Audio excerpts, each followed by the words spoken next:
MQM Pakistan کی جو position ہے وہ اس وقت انتہائی اہمیت کی حامل ہے۔ وزیر اعظم عمران خان کو اپنے نمبرز پورے کرنے کے لیے اتحادیوں کے ساتھ کی ضرورت ہے، لیکن صورتحال اس وقت یہ نظر آتی ہے کہ گزشتہ روز سے جو ڈیولپمنٹ رہی ہے متحدہ اپوزیشن کی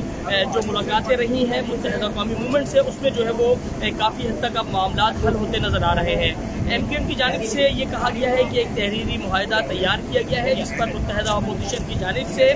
دستخط کر دیے گئے ہیں، اور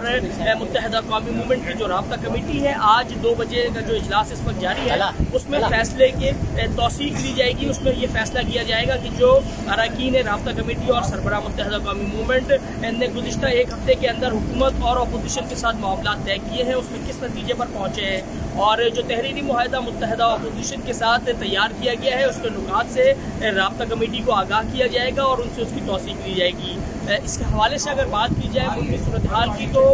جو حکومتی اتحادی تھے ان میں مسلم لیگ کاف جو ہے وہ حکومت کے ساتھ کھڑی نظر آئی، جبکہ جو باپ پارٹی ہے وہ اپوزیشن کے ساتھ نظر آئی۔ اسی طریقے سے اب متحدہ قومی موومنٹ آج شام 4 بجے اہم اعلان کرنے جا رہی ہے جس میں وہ یہ باقاعدہ اس بات کا اعلان کریں گے کہ متحدہ قومی موومنٹ آنے والے دنوں میں کس کا ساتھ دیں گے۔ جو اطلاعات ہمیں موصول ہوئی ہیں متحدہ قومی موومنٹ کی جانب سے اس میں یہ بتایا گیا ہے کہ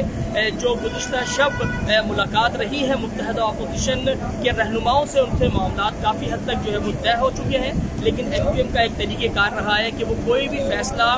فائنلائز کرنے سے قبل جو ہے وہ اراکین جو پارلیمنٹ ہے وہ متحدہ قومی موومنٹ کی جو رابطہ کمیٹی ہے جو تنظیمی عہدیداران ہیں ان کے سامنے رکھتے ہیں اور ان سے اس کی توثیق لیتے ہیں، اس کے بعد باقاعدہ اعلان کیا جاتا ہے۔ MQM کی جانب سے آج دوپہر 2 بجے عارضی مرکز بہادر آباد میں ایک اہم رابطہ کمیٹی کا اجلاس بلایا گیا ہے جو اس وقت عارضی مرکز بہادر آباد میں جاری ہے، جس میں اراکین رابطہ کمیٹی جو کراچی میں موجود ہے وہ یہاں عارضی مرکز میں موجود ہے۔ اس کے علاوہ سربراہ متحدہ قومی موومنٹ ڈاکٹر خالد مقبول صدیقی سمیت جو اراکین رابطہ کمیٹی ہے اور سینئر رہنما ہے پارلیمنٹیرینز ہیں وہ اسلام آباد میں موجود ہیں، اور ویڈیو لنک کے ذریعے یہ میٹنگ یہاں پر کی جائے گی اور تمام تر جو اراکین رابطہ کمیٹی ہیں ان کے سامنے معاملات رکھے جائیں گے اور ان سے توثیق لی جائے گی۔ 4 بجے کا وقت بتایا گیا ہے جس میں یہ کہا گیا ہے کہ جو متحدہ قومی موومنٹ باقاعدہ اعلان کرے گی وہ 4 بجے اسلام آباد میں ایک پریس کانفرنس کے ذریعے اپنے فیصلے کا اعلان کرے گی۔ اگر بات کی جائے ملک کی سیاست کی تو اس وقت MQM کی جو پوزیشن ہے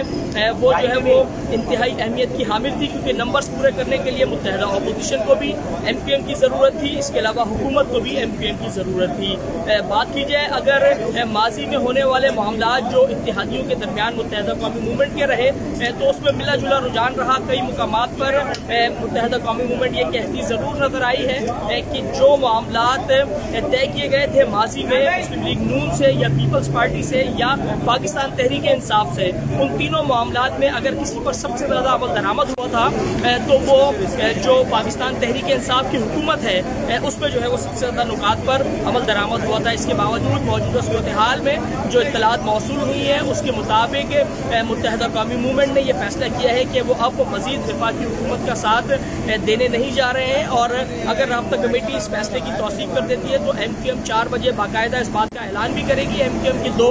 وفاقی وزراء ہیں جو اس وقت کابینہ کا حصہ ہیں جس میں سید امین الحق اور بیرسٹر فروغ نسیم ہیں، ان دونوں کی جانب سے بھی استعفیٰ دینے کی اطلاعات جو ہے وہ موصول ہوئی ہیں، لیکن MQM باقاعدہ طور پر اس بات کا اعلان اپنی پریس کانفرنس میں ہی کرے گی۔